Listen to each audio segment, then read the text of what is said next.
जय हिंद मित्रों बच्चों, कैसे आप लोग। मैं उम्मीद करता हूँ आप सभी अच्छे स्वस्थ और मस्त होंगे। तो चलिए हिंदी साहित्य के कुछ महत्वपूर्ण प्रश्नों पर प्रकाश डालते हैं। उसी क्रम में आज का पहला प्रश्न क्या है, डॉट डॉट डॉट का शाब्दिक अर्थ है भाव को विशेष रूप से प्रवर्तित करने वाला। ए अस्थायी भाव, बी है भाव, सी है व्याभिचारी भाव और डी कहता है विभाव। तो मेरे बच्चों यहाँ पर आपका चौथा ऑप्शन सही है, विभाव। चलते हैं अगले प्रश्न की ओर। अगला प्रश्न है नौ रस में शामिल रस नहीं है।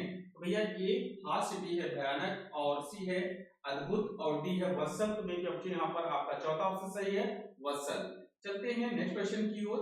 रस सूत्र विभावना, भावी, व्यभिचारी, संयोगात्रि, निष्पत्ति किस ग्रंथ में आया है? ए साहित्य दर्पण, बी है नाट्यशास्त्र, सी है रस गंगाधर और डी है दस रूपक। तो मेरे बच्चों यहाँ पर आपका ऑप्शन नाट्यशास्त्र सही है। अगला क्वेश्चन, निम्नलिखित रसों को उनके स्थायी भावों के साथ सुमेलित कीजिए। सूची 1 में रस है, सूची 2 में स्थायी भाव है। यहाँ पर आपको थोड़ा सा जूम आउट कर देते हैं और इससे आपको समझ आएगा। ये देखिए आपका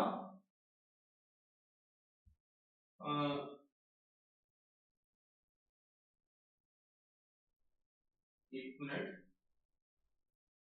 ये है क्वेश्चन नंबर 34। निम्नलिखित रसों को उनके स्थायी भाव के साथ सुमेलित कीजिए। सूची फर्स्ट में रस, सूची सेकंड में स्थायी भाव है। ए रौद्र, पहला है जुगुप्सा, बी है विभत्स और दूसरा कहता है विस्मय, सी है अद्भुत और तीसरा है क्रोध, डी है शांत और चौथा है शोक और यहाँ निर्वेद भी दिया है। अब यहाँ पर कूट दिए गए हैं और इस कूट के आधार पर बताना है इसका सही जवाब क्या होगा। यहाँ पर आपका ये ऑप्शन बी सही हो जाएगा। क्या? ए का तीसरा क्या है? तो रौद्र का क्या होगा? क्रोध हो जाएगा। ठीक है, और यहां पर ध्यान देना है अब रौद्र है ना, ठीक, रौद्र का क्रोध हो गया और यहां पर ध्यान देना बी में जो है, यहां पर ध्यान दीजिए बी विभत्स का जो है क्या हो जाएगा? जुगुप्सा। और सी जो है, सी का दूसरा हो जाएगा अद्भुत का विस्मय और यहाँ पर डी शांत है, शांत का जो है पांचवा हो जाएगा निर्वेद। तो इस प्रकार से यहाँ पर आपका कौन सा ऑप्शन सही हो जाता है? आपका ऑप्शन बी सही हो जाता है। ठीक है, तो चलिए यहां से हम लोग इसको समझने का प्रयास करते हैं।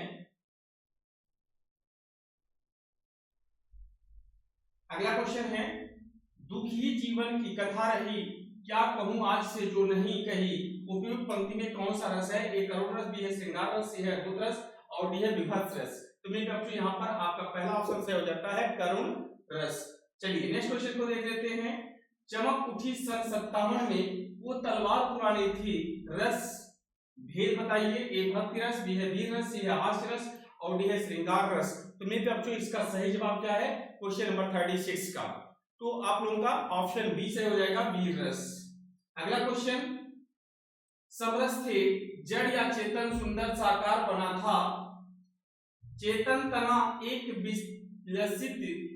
विलसित आनंद अखंड घना था। ठीक है, इन पंक्तियों में कौन सा रस है? ए श्रृंगार रस, बी है करुण रस, सी है शांत रस और डी है भयानक रस।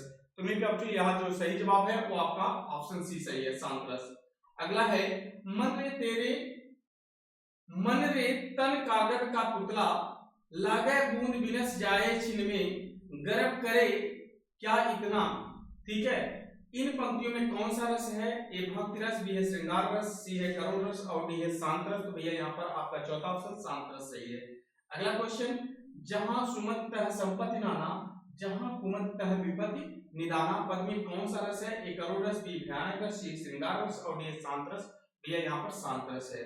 अगला क्वेश्चन, सही विकल्प बताएं। संसार की असारता के कारण उत्पन्न हुए वैराग्य से उत्पत्ति होती है कि ए वात्सल्य रस, बी शांत रस, सी है भक्ति रस और डी है हास्य रस। तो भैया यहाँ पर आपका ऑप्शन बी है शांत रस।